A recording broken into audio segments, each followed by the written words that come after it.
Hi and welcome back to the channel. Now in today's video I'd like to clarify a few things and just to really help you embark on the journey that I put forth in the previous video. And it's kind of this journey of revitalization and what I called the Trinity. So the Trinity was having the mind, you could say, and the curiosity and the way of augmenting oneself in reality of an artist, and the disposition and expansiveness of a mystic or an adept, and then the physiology, the physical prowess of an athlete. So those three things, the Trinity. And really, in a way, the reason that this video is here at all, and you might be wondering why I'm wearing a coat, it's because it's actually thick snow in March in the UK. It's absolutely freezing cold. So, and the other thing is that it's not that I can't afford to put the heating on. I just don't want to put the heating on because it dries. This is the whole thing. It dries you out. It dries my eyes out. It dries every. It's a drying process. So I don't like it. So anyway, back to the point. The point of this whole thing is that before you embark on a journey, you have to prepare for the journey. And I think that in a way, most people come to things and things that are going to have an enormous benefit, something that is going to take you on a really extraordinary journey and offer you, an incredible opportunity to engage in life in a radically different and a radically enhanced way. And they come to these things, and the reason that they fall off very early on is that they're not actually prepared for the journey. So for example, you wouldn't go and climb Everest if you didn't have some people don't use oxygen anymore, but if you didn't have your equipment and you hadn't worked out which way you were going to go, and then you weren't prepared for things, the unforeseen things, you could say, that might happen along the way, as well as the foreseen things. So you wouldn't rock up to something like that and, without the necessary preparation. You'd know full well that if you did rock up to something like that without the necessary preparation, it has dire consequences. And really, perhaps that's the thing, that not really showing up for life without preparing for the journey, in a sense, it does have dire consequences. And the dire consequences is that you get an average life and you get average experiences. I mean, for me, that's kind of dire, but for most people, it's not that dire. It's kind of, most people can put up with an average life, getting average results, having an average quality of experience. And I'm going to get into why that is and how we can really kind of launch ourselves into this proposition, the proposition of having a very enhanced quality of experience, how we can get into that and embark on that journey from the right perspective, the right way of approaching it. And really what I'm saying is that if you approach that the right way and you prepare in the right way, it gives you that extra little bit of something, that extra little bit of vitas to carry you through the inevitable setbacks and challenges that come with taking anything on that is really worthwhile and has an enormous benefit overall. So let's just get into it. Again, I have my massive pad of notes here just to stop me rambling on, and I probably ramble on anyway. Now, this idea of the Trinity, and I would put it another way as well, and this was given to me by a very beautiful shamanka that I encountered some time ago, female shaman.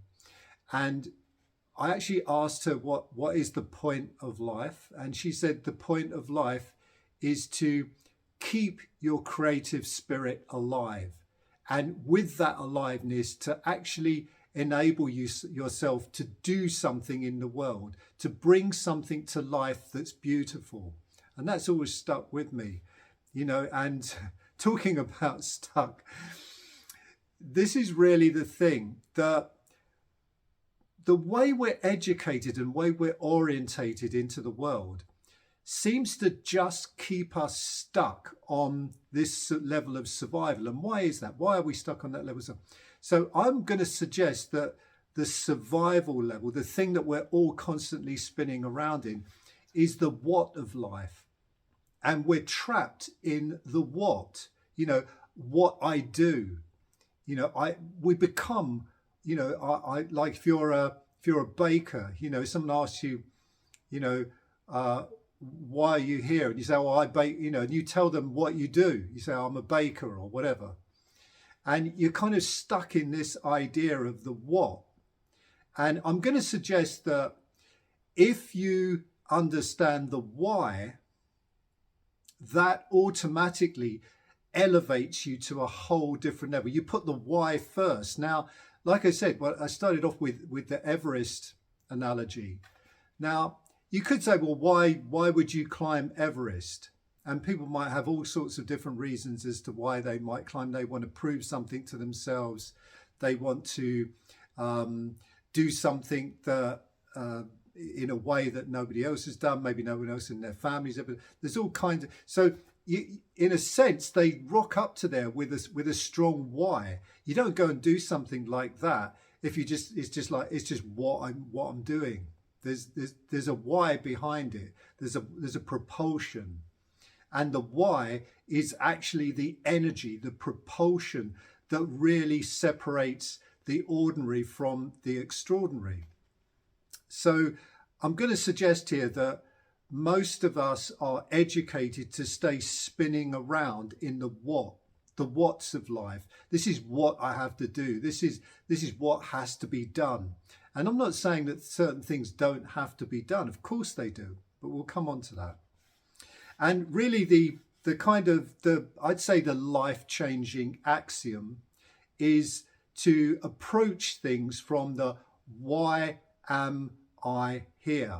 Why are you here? Why are you alive? Why are you even breathing? Why are you on this planet? What's all that about? And people say to me, well, that's too existential. That's like a fun, it's a too difficult question to approach. Is that it's so big that you're asking this enormous question, and I just can't get my head around that. And I'm going to come on to offer you a very powerful viewpoint or context that is going to help you to really answer that question, and not only answer that question, but begin to live within that question and explore the world from within that question. And as you start to do that, you will discover that the world begins to open up for you in very unexpected and very beautiful ways. So let's just get a little bit deeper into that. So, like I said, this idea of us being stuck, spinning around in the what. Now, life does that to us. And you probably might even be feeling this, that even the proposition of elevating the possibility of your life, elevating the experience of your life, raising the potential, living your potential, expressing your fullest potential in the world. I talk to people and they start yawning. There's this incredible tiredness, and it's the what's. We're stuck in the what. And as long as you spin round and round, that's what the culture does. It just gives us more and more what. This is what I have to do. This is what I have to do, more of what I have to do. And there's no real why in the what's. And I'm going to suggest that in a bigger context, the why gets lost within the what, and we never really are encouraged or allowed even to focus on the why. Now, the reason that so many people feel so tired and so worn down is that the world is just coming at them from all these different angles. Everything's coming at you. So you've got the bills to pay. You've got the terrible world situations going on, with all of the various wars, and then you've got the money issues, the cost of living. You've got to think about your health, your well-being, the price of food, all of this stuff. Then you've got you've got family commitments, you've got things that you have to do. So it's all what. And the more you feel that you're raging around, spinning around in that what, and there's no real why in it. There's no real why. The why is just lost in the midst of all these whats. And eventually, it's like life gets drained of meaning. So it also gets drained of purpose, meaning and purpose. So it's a bit, I'll put it down here actually. Where are we? When you're just a what driven purpose, you're literally going to just keep staying in that area of survival. You're going to keep spinning around in survival. So I'm going to suggest that embarking on this journey of revitalizing your life, revitalizing your physical structure, your physical prowess, revitalizing your emotional and mental prowess and possibility, and enhancing your consciousness, the level of which, or how you actually experience reality, to experience reality on a very beautiful and energized, from a very beautiful and energized perspective. Now, when you define why you want to do that, why would you want to do that? Why is it even important? Beyond just this idea of saying, well, look, I don't want to get decrepit. I don't want to feel pain. I don't want to suffer. Of course, all of that's a very valid why. But I'm going to suggest, because you're here, the mere fact that you're here means that there's a why encrypted into the very nature of your presence. And I'm going to suggest that you are here to bring life to life, to enhance this world, this reality, and to actualize, that's the word I'm looking for, to actualize all your capacities, capabilities, possibilities, potentialities, to actualize yourself so that you can bring more of life to life, so that you can actually beautify life, to make this world more beautiful as a result of your presence. Now, I feel that if you can sit within that, it will transform. Sit within that context. It will radically transform how you approach your life. So, let me give you an example here. So people might say, well, look, what I'm doing is I'm working in a warehouse, for example. Now, if you're just working in a warehouse just to earn money, just to put food on the table, and the drudgery and the arduousness of that job slowly wears you down, it makes you feel tired, like the world is just coming at, making you feel tired, making you feel worn out, making you feel as if there is no real meaning to your presence in this world. But if you adopt the context that you are here to do something, and what you're here to do is to make your little space more beautiful, more alive, more enriched than it would have been without your presence, then your being here is of enormous significance, because what that does, it radiates out. Yeah, so if working in the warehouse is there for you to help bring that energy, that quality into the world, then everyone you encounter within that, you can bring that possibility to life in those interactions, in those encounters, the way that you structure yourself within that environment, the way you share yourself within that environment, the care and the attention that you bring to what you do in that environment. Can you see the whole possibility, the whole experience becomes elevated, and you operate on a very different level.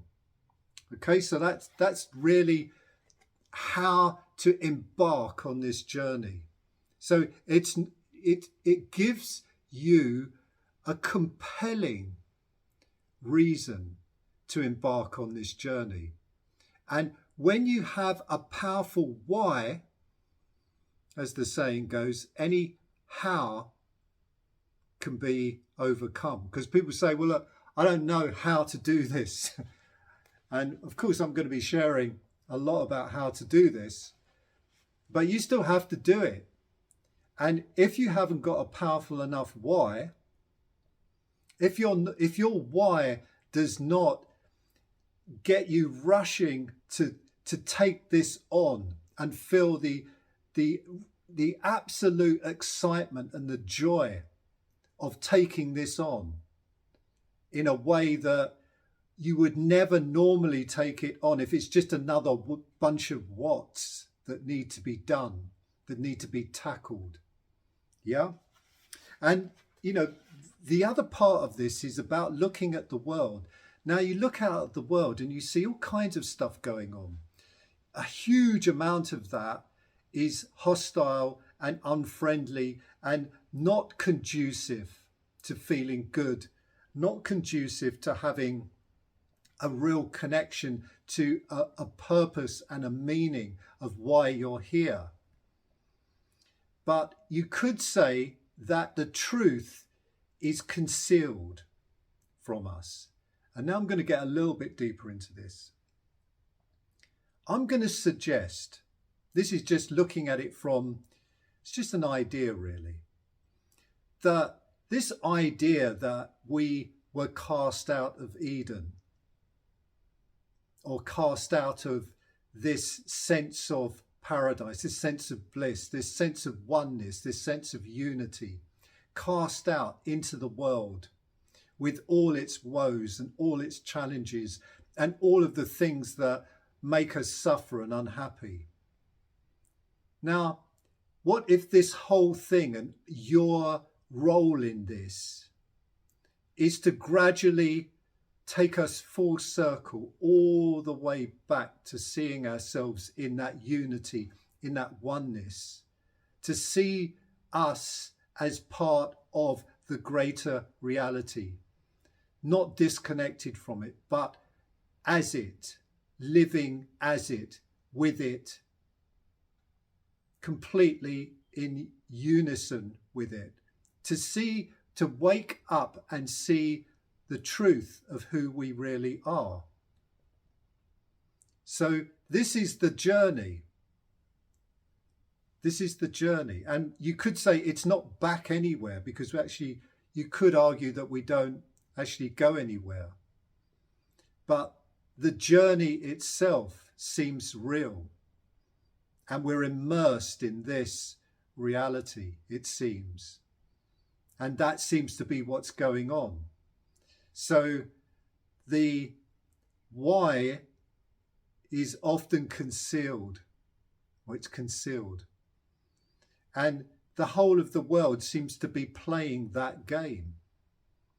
But now, if you adopt this powerful why, that your presence here is to bring a sense of beauty to life and to play a role in us coming back to our own soul, our own center, to everyone coming home to the truth of who they are.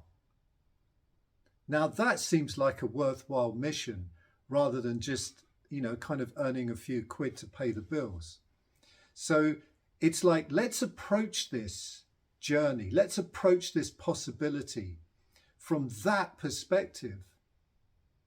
Let's take that on. Let's take that out into the world. Let's take that into our actions, into the words that we speak, into how we show up for our life. Because we're here anyway, and we're showing up anyway. And seeing as that's taking place, why not make this a beautiful dream? I think as Osho said. Said if life is a dream, why turn it into a nightmare? So the job here is that enhancing ourselves is something that fundamentally adds value, beauty, enrichment to the world. Because the more capacity we have to experience things on a deeper level, to engage with the world in a more rapturous way, the more we're able to pull out the wonder of life and show it to other people, the more we're able to live as that, to demonstrate that our life becomes a message of that. Then our presence here is of enormous value. Your presence here is of enormous value. It's indescribable how much value that has.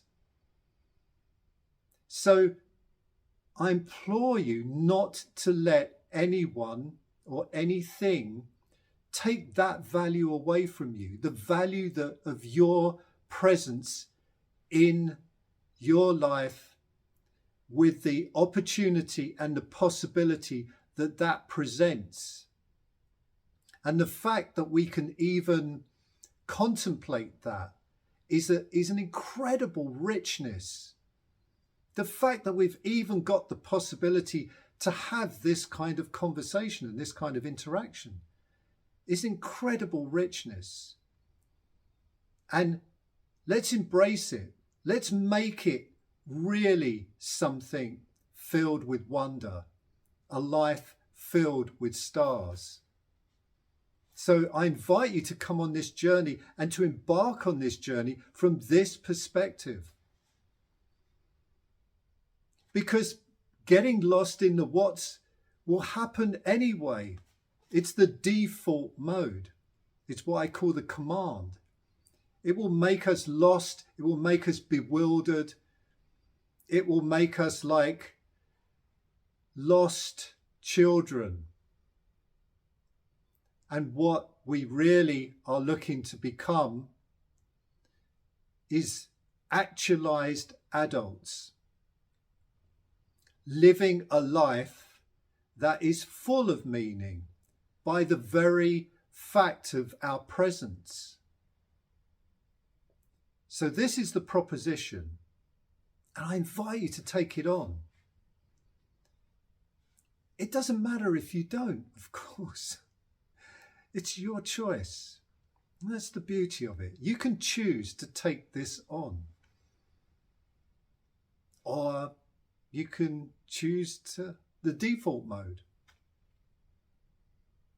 But you see, the thing is that when you have this why worked out, to bring light into what appears to be a hostile world, a difficult world, a strange world, often a bewildering world. But once your presence here is for that reason, to do that. And however you do that, whether you're working in a warehouse, whether you're driving a taxi, whether you're an accountant, whether you're an artist, whether you're a musician, whether you're a writer, whether you're a filmmaker, whether you're a photographer, whether you're a cartographer,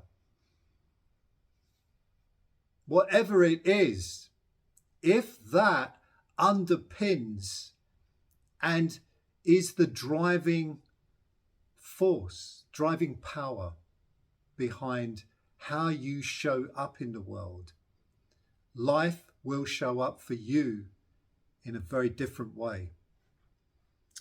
And let me see if I've missed anything out here. I think that's all I wanted to say. Seems good enough, doesn't it? Seems a good enough reason to continue with the journey. And just on that, thank you so much for looking at the channel, connecting with what I'm up to here. Of course, at the moment, the algorithms are not that friendly to me. And please subscribe and share. I would love more people to be on this journey and to be exploring this possibility. And the persistency of it will slowly gain momentum, for sure. So thank you again, and I really wish you well, and see you on the next one.